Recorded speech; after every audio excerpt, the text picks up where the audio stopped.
শুনেই থমকে গেলেন, শুধু বললেন, শোনো সাহাবী, জীবনে শুনেছি বহু, চোখের সামনে দেখি নাই, তোমার কাছ থেকে আজকে একটু গল্প শুনবো, একটু শোনাও তো দেখি। আমার নবীজি শুধু বলতেন না, মাঝে মাঝে কথা শুনতেন। দীর্ঘ সময় ধরে অনেকের কথা তিনি মনোযোগ দিয়ে শুনতেন।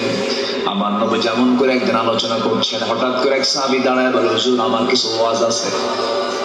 রাসূল বলেন, তোমার কি ওয়াজ আছে বলো। হুজুর আমার কি সেই ওয়াজ নাকি আমার জাহেলি যুগের একটা ওয়াজ আমি আপনাকে শোনাবো। সেই জাহেলি যুগের কথাটা হলো, হুজুর সারা জীবন একটা মূর্তির আমি উপাসনা করতাম, আমি তাকে আমার রব মনে করতাম, দেবতা মনে করতাম, ভাগ্যের প্রতীক মনে করতাম। সেই রবটাকে, সেই দেবতাকে আমি আমার বুকে রাখতাম, পিঠে রাখতাম, আমার হাতের সঙ্গে রাখতাম, কোথাও গেলে সাথে নিয়ে চলে যেতাম, ভাগ্যের প্রতীক মনে করতাম। হঠাৎ একদিন লম্বা সফরে বের হয়েছি, হঠাৎ শৌচকার্যের প্রয়োজন হলো, হাজতের প্রয়োজন হলো, করলাম কি, সেই মূর্তিটাকে, সেই ভাগ্যের প্রতীকটাকে আমি আস্তে করে করলাম কি, উঁচু একটা জায়গায় রেখে দিলাম, যত্নে রেখে আমি আড়ালে চলে গেলাম, পেশাব পায়খানা করে আসলাম।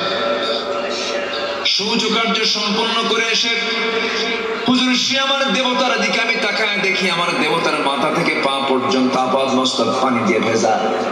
ভাবলাম মনে হয় রহমতের পানি ঝরছে মনে হয়। এটা চিন্তা করে আমি আমার জিহ্বাটা লাগাই দিলাম দেবতার গায়ে, এমন একটা চাটন মারলাম, দেখি আমতা আমতা গন্ধ। সামনের দিকে চায় দেখি কুত্তা লেজ গুটাইয়া যায়। আমার নবীজি মুস্কি মুস্কি হাসি মেরে বলছেন, তোমার ওয়াজ তো ভালোই হচ্ছে মাশাআল্লাহ। আমার নবীজি মুস্কি মুস্কি হাসি মারলেন, সাহাবায়ে কেরাম আওয়াজ দিয়ে হাসি দিলেন। এরপরে রাসূল বলছেন, এরপরে তুমি কি করলে বলো। হুজুর কুকুরের চিত্র যখন চোখের সামনে ধরা পড়লো, আমার রাগ উঠলো চরম।